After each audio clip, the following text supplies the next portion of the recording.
Hey, you. Yeah, you. Do you have a Gmail account? That's the question for today. Not only that, are you securing your Gmail account? And that's because a lot of people, myself included, we use Google accounts. They're free, with the like free. The downside is obviously if the product is free, then guess what? You are the product. And that has pros, that has cons.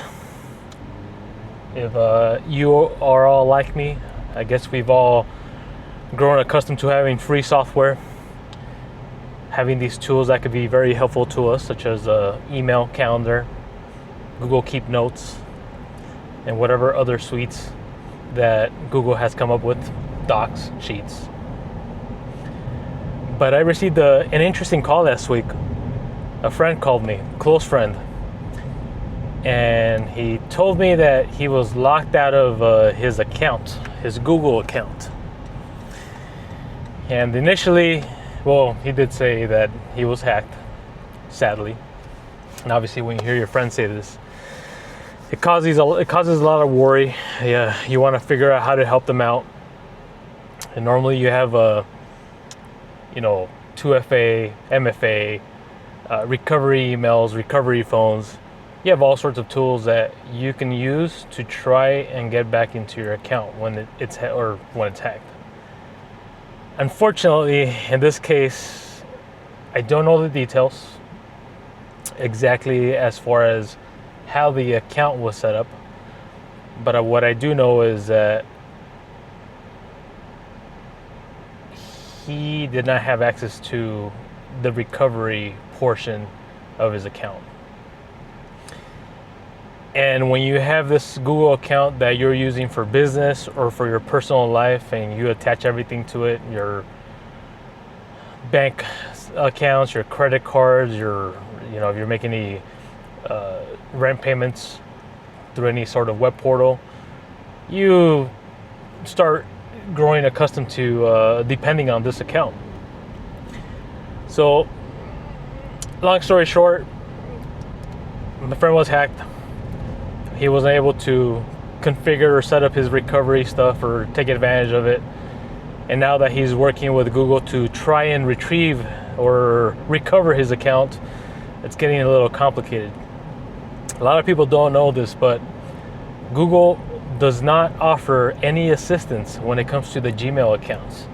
That's why they tell you to set up your recovery. If you have a Google account, if it's important to you, here's what you need to do. You need to go onto your account, your security settings, and pretty much configure everything. Go on there, set up a recovery email. Now keep in mind, this recovery email will be used to recover your account. Make sure that you also lock down that account or secure it as much as possible. Set up a recovery phone number. If you don't currently use Google Authenticator or MFA through the Authenticator app, I highly recommend it. It's just an app you download. You configure it through a QR code on your app or your account online. And yes, I get it. It's a bit of an inconvenience to have to write down or type in this number every time you're trying to access your account. But it does help with locking it down and securing it. What else do you need to set up? You have to configure your, I think it's a 2FA backup codes. And these are codes that you download from Google. I believe they give you roughly like 10. It's a 8-digit long code.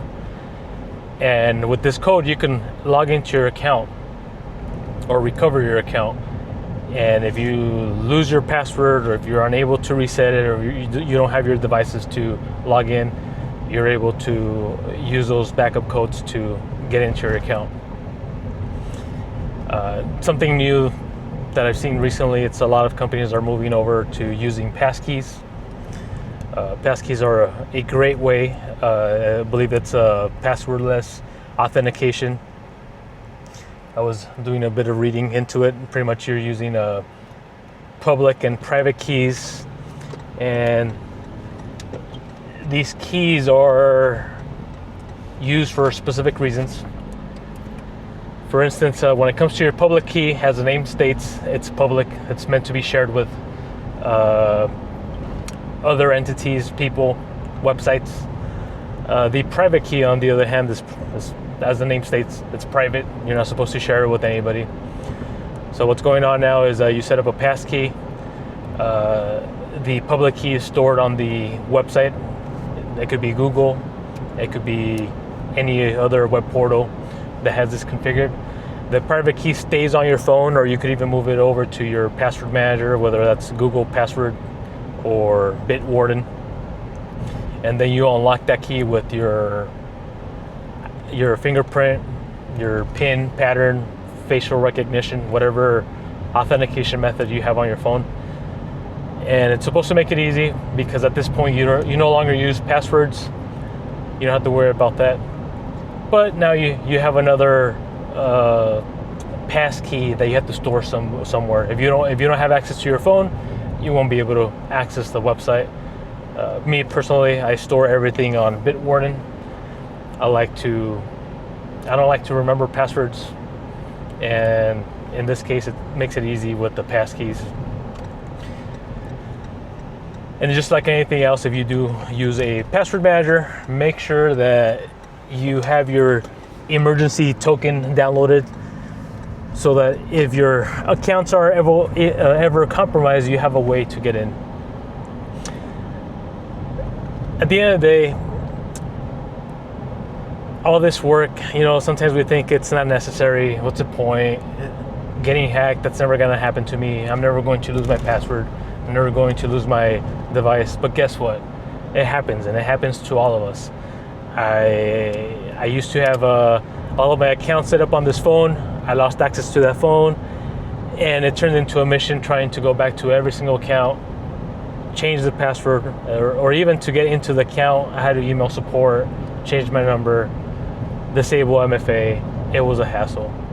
All that being said, please make sure that you configure your recovery information for your Google account. That may even be the case for any other type of email that's free that you use on a daily basis, or that's very important to you. Well, that's it for today, guys.